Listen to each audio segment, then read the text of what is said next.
है। इस पर धूल डाल दी जाए, इस पर कालीन बिछा दी जाए। क्या एक समाज का हक नहीं है कि वो अपने इतिहास को जान पाए? दोस्तों, अजमेर शरीफ को लेकर अंजना ओम कश्यप के टेढ़े सवालों पर असदुद्दीन दोस्तों, अजमेर शरीफ के मुद्दे को लेकर असदुद्दीन ओवैसी ने अंजना ओम जो गोदी मीडिया की एंकर हैं उनको धोते हुए बहुत बेइज्जत कर दिया है। मैडम, पहले मैं बड़ी इज्जत के साथ आपसे अर्ज कर रहा हूँ, जो कोई भी आपको लिख कर दे रहा है ना, वो नंबर 1 का थम्स अप है। कहाँ है प्रूफ? कहाँ है बताइए, कहाँ है प्रूफ? ट्रेडिशन क्यों सर्वे से पता चलेगा? क्यों सर्वे होगा? मैं जाकर कल अर्जी डाल दूंगा, प्रधानमंत्री के घर में नीचे मस्जिद थी, क्या करेंगे आप? खुदाई का ऑर्डर दे देंगे मुझे? मैं कल जाके बोलूंगा कि पार्लियामेंट के नीचे कुछ और था, आप खुदाई का ऑर्डर दे देंगे? दोस्तों, गोदी मीडिया की एंकर अंजना ओम ने अजमेर शरीफ के मुद्दे पर जो तीखे सवाल किए हैं, तो उसके लिए असदुद्दीन ओवैसी ने अंजना ओम के सामने ही बीजेपी को बिल्कुल एक्सपोज कर दिया है, जिससे गोदी मीडिया के एंकर अंजना ओम को बहुत मिर्ची लगी है। दोस्तों, वीडियो के एंड में बहुत मजा आने वाली, तो दोस्तों स्टार्ट करते हैं।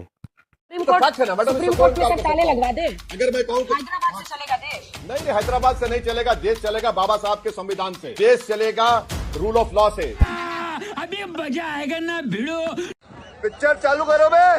आपने पूछा ओवैसी साहब ये क्या हो रहा है देश में, तो देश में ये हो रहा है कि हिंदू सेना के अध्यक्ष विष्णु गुप्ता की ओर से दायर याचिका को अजमेर सिविल कोर्ट ने स्वीकार कर लिया है। मामले की सुनवाई 20 दिसंबर को तय होगी। अजमेर की ख्वाजा मोइनुद्दीन चिश्ती की दरगाह में संकट मोचन महादेव मंदिर होने का दावा करने वाली याचिका में अब तमाम पक्षों को उन्होंने, जिसमें अल्पसंख्यक मंत्रालय है, दरगाह कमेटी है, भारतीय पुरातत्व सर्वेक्षण विभाग यानी एएसआई है, नोटिस भेजा है। सुनवाई होगी। प्रॉब्लम क्या है, आपत्ति क्या है इसमें? बताता हूँ, पहले ये देख। करना क्या चाहते हैं आप? देखिए, दरगाह शरीफ में तो हर साल नरेंद्र मोदी चादर बिछाते हैं। वहां पर ये तमाम BJP sponsored directly indirectly RSS के जो ये लोग हैं, इनको इस्तेमाल करके एक माहौल पैदा किया जा रहा है। यानी अलाउद्दीन खिलजी के जमाने से, अगर आप अमीर खुसरो की किताब देखेंगे मैडम, जिसका नाम है खजाइन फुतुहा, उसमें जिक्र है। फिर मुगलों का दौर रहा, उसके बाद मुगल खत्म हुए, मराठाज आए। मराठाज ने जब कमजोर पड़े तो अजमेर को 18,000 रुपए में अंग्रेजों को बेच दिया। यही नहीं, अभी और सुनिए। फिर जितने राजस्थान के जितने 22 रॉयल फैमिलीज है, खुद जयपुर के बादशाह ने 40,000 तोला सिल्वर दिया दरगाह शरीफ को। आप इससे जिन लोगों का कॉन्फिडेंस कोर्ट पर है उस हटाना चाह रहे हैं। आप एक लॉ एंड ऑर्डर का मसला पैदा करना चाह रहे हैं, सोशल इंस्टेबिलिटी आप देश में पैदा करना चाह रहे हैं।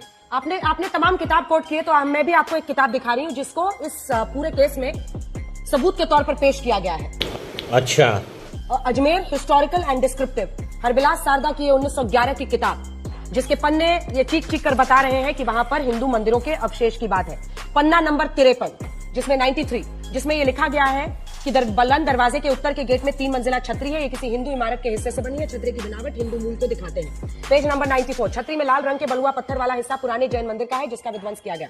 बुलंद दरवाजा, वो दावा है उस किताब के मुताबिक कि जैन मंदिर भी था और हिंदू मंदिर भी था। बुलंद दरवाजा और अंदर की चारदीवारी के नीचे पुरानी हिंदू इमारत या मंदिर के तहखाने में कई कमरे हैं। असल में पूरी दरगाह पुराने हिंदू मंदिर के स्थल पर बनी है। फेंको अपनी पूरी शक्ति के साथ, फेंको। इसी के साथ मंदिर में महादेव की तस्वीर है। परंपरा के मुताबिक तहखाने के अंदर मंदिर में महादेव की तस्वीर है, जिस पर रोज ब्राह्मण परिवार पूजा करता था। आज भी दरगाह में घड़ियाली की वो परंपरा है। ये सब क्या देखना पड़ रहा है? इस पर धूल डाल दी जाए, इस पर कालीन बिछा दी जाए। क्या एक समाज का हक नहीं है कि वो अपने इतिहास को जान पाए? रुको जरा, सबर करो।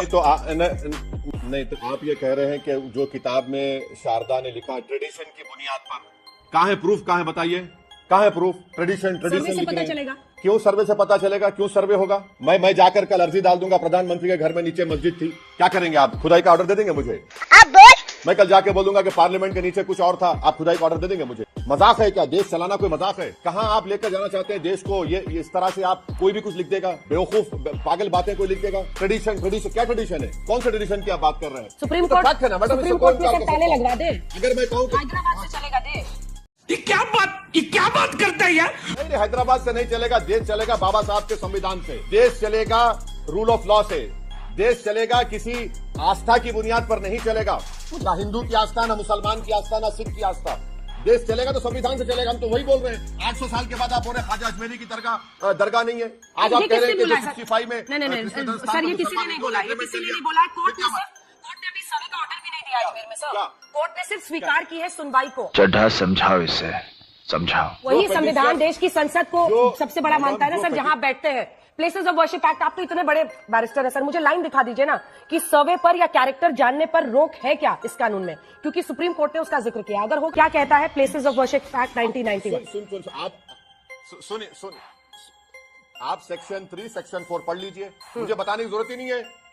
सेक्शन 3 सेक्शन 4 पढ़ लीजिए। क्या करना चाह रहे हैं आप सर्वे कराकर? क्या करना चाह रहे हैं आप खुदाई कराकर? क्या करना चाह रहे हैं? जब सेक्शन 3 सेक्शन 4 में हमने कह दिया कि 15 अगस्त 47 को जिस किसी समुदाय का रिलीजियस प्लेस होगा उसका ना कन्वर्जन होगा ना उसका कैरेक्टर चेंज किया जाएगा, तो फिर सर्वे किस बुनियाद पर किया जा रहा है? इतिहास जानने के लिए। बाबरी मस्जिद, राम मंदिर में जो जजेस ने क्या इतिहास जानेंगे आप? कौन सा इतिहास? इसीलिए तो सुप्रीम कोर्ट ने कहा कि आप इतिहास के नाम पर प्रेजेंट को अप्रेस नहीं कर सकते। सुप्रीम कोर्ट ने कहा, बात तो सही है। इसीलिए तो 91 के एक्ट में कहा कि हम तारीख को बदल नहीं सकते। ये तो सब सर्वे भूल में जा रहे कहाँ हैं हम लोग। ऑपरेशन है सर? इतिहास क्या जानेंगे आप? इतिहास जानने का सर्वे में कहाँ ऑपरेशन है सर? मुझे ये बताइए, ऑपरेशन मतलब किसी पर दबाव बनाना, उस पर जुल्म ढाना। सुनिए, सर्वे में कहाँ है जुल्म? सर्वे में बिल्कुल बताता हूँ। मैं तो संभल पे ही पूछ रही हूँ सर। बताता वहाँ पे हूँ। हिंदू अल्पसंख्यक है, वो मुस्लिम बहुसंख्यक बोल रहा हूँ जगह ना। है, और वहाँ नारायण तकबीर लगाई जा रही थी जब कोर्ट कमिश्नर वहाँ पर सर्वे के लिए मैडम, गए थे। जी बोलिए। तो नारे तकबीर लगाना जुर्म है, ट्रेडिशन कर देंगे, आप गोली मार देंगे। ये हुई ना बात। कौन कह रहा है? आप बताइए, ज्ञानवापी में मैं तो सुन तो लीजिए, ज्ञानवापी में मैं तो वजू खाना खो दिया, आपने सील कर दिया।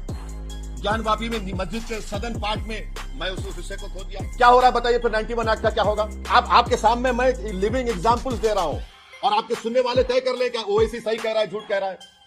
आप बोल रहे हैं कि मेजोरिटी में संबल है। अरे मेजोरिटी माइनॉरिटी का सवाल नहीं है। आपने दूसरा सर्वे क्यों करवाया? आपने फिर वहां पर गोलियां चलवाकर मर्डर कर दिया 5 लोगों का। जब तक संभल में सीओ रहेगा और वो एसडीएम रहेंगे, ये तकलीफ होती रहेगी। सही पकड़े हैं। आप बोल रहे कट्टे इस्तेमाल हुए। कट्टे इस्तेमाल तो पुलिस पे होना चाहिए था। अगर वो आतंकवादी जो भी थे, अनसोशल एलिमेंट्स थे, पुलिस पर एक दूसरे पे इस्तेमाल कर लिए और पोस्टमार्टम की रिपोर्ट नहीं आई। आप पोस्टमार्टम की रिपोर्ट अंजना ओम कश्यप को पहुंचा दिए। अरे हमको भी पहुंचाओ पोस्टमार्टम की रिपोर्ट, देखना चाहेंगे हम। नहीं, जो खबर आ रही है वो अंजना ओम कश्यप के जरिए नहीं, हमारे रिपोर्टर्स जो ग्राउंड जीरो पर है। बंद करना, तेरा बकवास बंद कर अभी।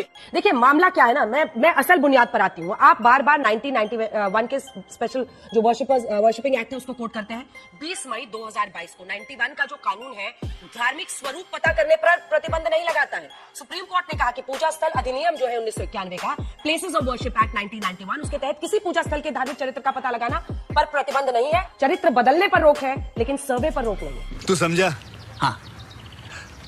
नहीं, तू समझा नहीं। मैडम, पहले मैं बड़ी इज्जत के साथ आपसे अर्ज कर रहा हूँ, जो कोई भी आपको लिख कर दे रहा है ना, वो नंबर 1 का थम्स अप है। तो दोस्तों, असदुद्दीन ओवैसी की सोच के हिसाब से आप कहाँ तक सहमत हैं? कमेंट बॉक्स में एक प्यारा सा कमेंट करके जरूर बताएं दोस्तों। वीडियो का हो चुका है एंड। वीडियो अगर आपको पसंद आई तो वीडियो को फटाफट लाइक एंड चैनल को सब्सक्राइब करें। इस तरह की वीडियो मेरे चैनल पे आप लोगों को मिलती रहती है दोस्तों। पूरा वीडियो देखने के लिए आप लोगों को दिल से धन्यवाद। मिलते हैं किसी नए वीडियो में, तब तक के लिए टाटा एंड बाय बाय दोस्तों। अपना ख्याल रखिएगा।